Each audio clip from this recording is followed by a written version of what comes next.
Hello, my friends, and welcome to the first episode of the Nourish and Strengthen podcast of 2026.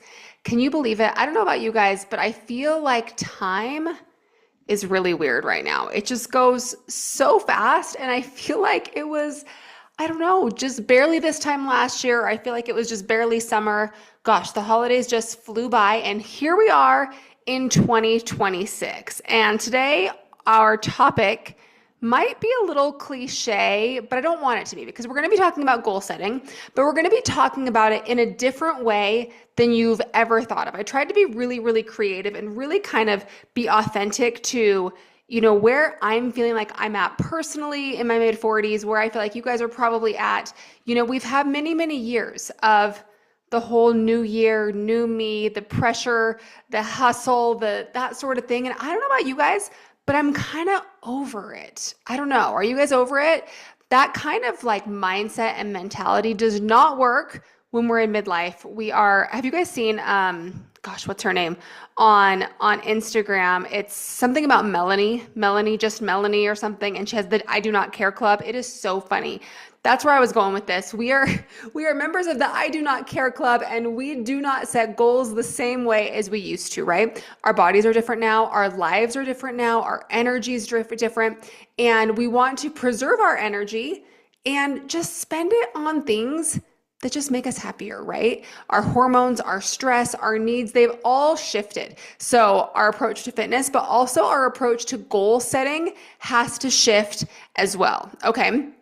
So today I'm giving you seven goal setting frameworks that are going to align with where we are all at in midlife. Okay. These are frameworks that, I have used with clients and I'm sharing them with you now. All right. So we're going to start with kind of, why traditional goal setting fails. Because most of the time when we're setting New Year's resolutions or big goals, they're based on pressure, time constraints. Oftentimes they lead us to feel like failures and criticize ourselves, right? And they assume that every single day, our week after week, it's all going to be perfect and it's going to be easy. And that might have been the case in our 20s when we were more just worried about ourselves and kind of how we feel and how we show up, right? But our lives are different. Like I said, when you have these like rigid goal setting templates, it's assuming that you're not going to have times of stress. You're not going to have times where life is crazy. You're not going to have times where, you have to go pick up your kids from school when you weren't planning on it. And pretty soon your day is shot and then you're not getting all your workouts in for the week and yada, yada, yada. And we all know that is not real life, right? That's not real life for women in perimenopause, in midlife, who are living kind of these more high stress lifestyles, but we're really trying to get back to our roots of de-stressing, calming down, and feeling that peace again, right? So that is what I'm going for with these 7 frameworks that I want to share with you today, okay? So framework number 1, I have called energy before outcome, okay? So instead of asking when you're setting goals, like, what do I want to achieve this year or this month or this week or whatever, I want you to ask yourself a different question. I want you to ask yourself, how do I want to feel? Okay. So instead of saying, I want to lose 30 pounds, I want to do XYZ, maybe you think, how will that make you feel? And work backwards like that, right? Maybe you want to feel strong. Maybe you want to feel grounded. Maybe you want to feel energized or feel confident in your clothes. And once you know that feeling that you're going for, you can kind of reverse engineer the habits that are going to support that feeling. And this really works because your nervous system is more likely to follow through when that goal feels like emotionally aligned with what you're going for. Okay. So it's really getting that feeling and feeling that feeling before you are even there. Because you guys, you can feel a way whether you're there or not. Okay. So framework number 2 is seasonal goal settings. Okay. We are, as women, we are cyclical, right? And nature is cyclical and our lives are cyclical. If you're like me, you're still living your life based on like a school year, right? In the summer break, in the winter break, in, spring break, or maybe it's around your kids' sport schedules. And so winter is not really meant to be like peak performance, okay? I don't know about you, but it's summertime when I'm more like, let's get outside, let's be active, let's, eat the fresh foods and the salads and the fruits and the veggies and all the things. That's what summer feels like to me. So this quarter, right now, New Year's, in the winter, it's meant to be slower and restorative and intentional. Yet when we start New Year's with these big fitness goals, that's kind of what isn't in alignment with each other, right? It's cold outside. So it's harder to be like, I'm going to hit 10,000 steps, or I'm going to take up this new fit active hobby when it's freezing outside and all you want to do is like sit down with some comfort food, right? And so I want you to think about your goals more seasonally, okay? So this quarter, this season, this winter, I want you to think about, what do I want to do this winter? Where can I kind of soften up my approach this winter? And then guys, it's not going to be too far away. We already talked about how time is crazy, right? It's not going to be too far away when the weather is going to warm up and you're going to feel more like getting outside. Okay. So that does not mean like put off your goals. Okay.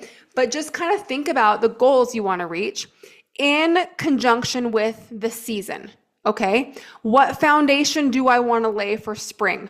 Are there some habits that you can really zone in on that kind of go well with winter? And what comes to my mind is getting enough sleep. Okay.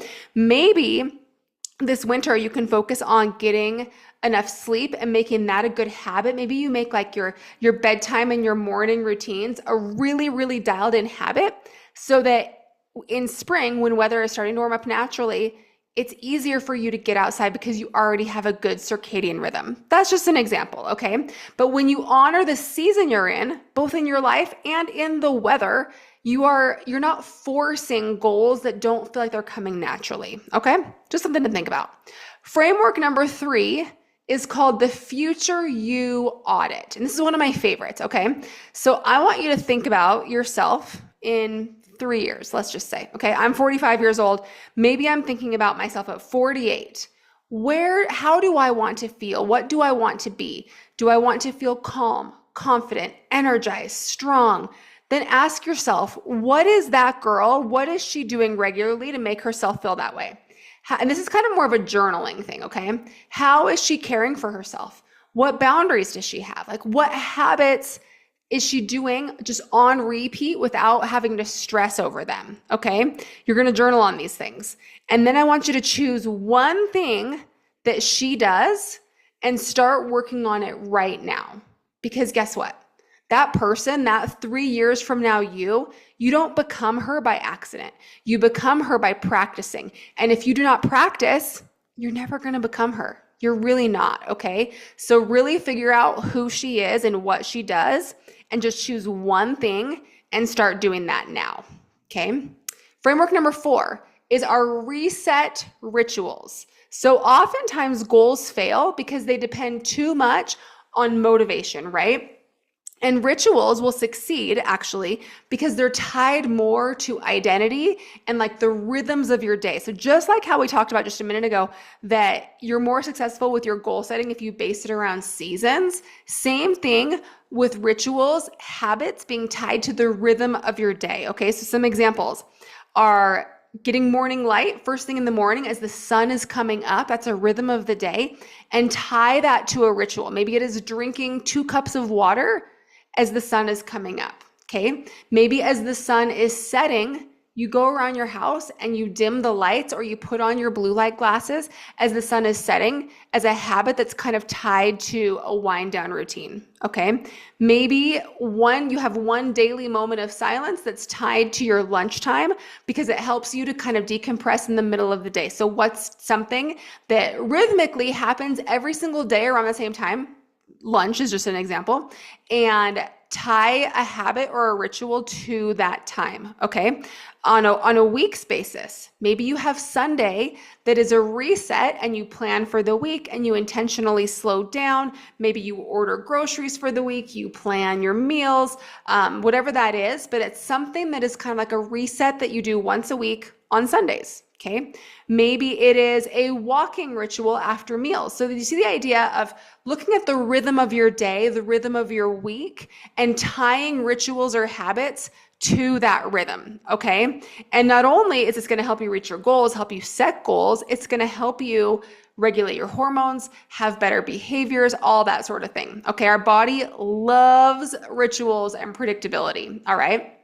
Framework number 5 is values first vision. Okay. This is where you're going to choose a value and then build goals and rituals and habits around it to match. So some examples might be, and some, this is kind of along the same lines as like choosing a word of the year. Okay. So some values might be peace or health or strength or joy or connection or confidence or presence.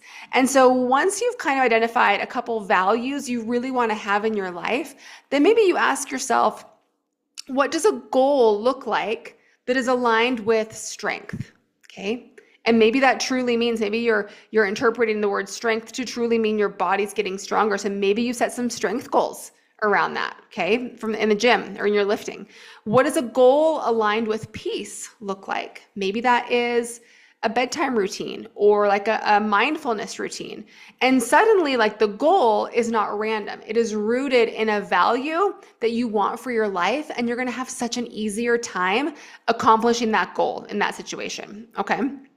Framework number 6, the anti-diet goal setting. Okay, so we're going to lose phrases like, I need to lose weight fast, or I need to cut out carbs, or I need to be perfect this week. We're going to remove those things from our vocabulary, okay? And instead, we're going to think more nourishing thoughts, okay? I nourish myself consistently. I eat healthy foods that balance my blood sugar.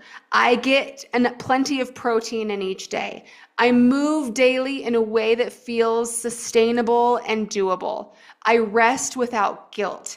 These are goals that work with your hormones and not against them, okay? And lastly, framework number 7, I'm calling tiny transformations. And so these are little lifestyle shifts or changes that are 1% shifts, not 100% overhauls, okay? So the example is, or some examples are adding 1 serving of protein to your day. Instead of thinking like, oh my gosh, I have to hit 125 grams of protein, I have no idea how I'm gonna do that. Instead, I'm gonna add 1 more serving of protein that I wouldn't have had otherwise, okay? Maybe you're going to drink water first thing when you get up in the morning before you have any caffeine, just to boost your water intake for the day.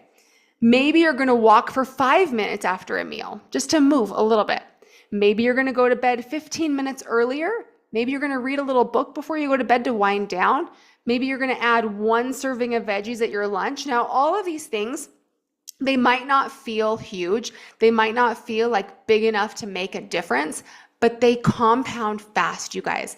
And that is how real change happens in perimenopause, is these small, tiny transformations that add up to big changes over time, okay? So hopefully all these different frameworks, take what resonates with you, leave the rest. I don't mean for you to set a goal over each of the 7 frameworks. I want to just kind of give you some different ways to think about these things, because you don't need massive discipline. You don't. I don't even want you to have to rely on discipline, okay? You need alignment and clarity and habits that you can actually live with, so it doesn't feel like you are relying on discipline, all right? So I want you to choose a framework, maybe 1 or 2, that feels most supportive and most aligned with you, and then I want you to start small, okay? And you are going to just set small goals based on those frameworks and work from there. Make them feel super easy before you set more goals, okay? So if you feel like you need help with this, let me know. Send me a DM on social media. I'm here to help. I'm here to support you. And I can't wait to do this year with you. See you guys next week.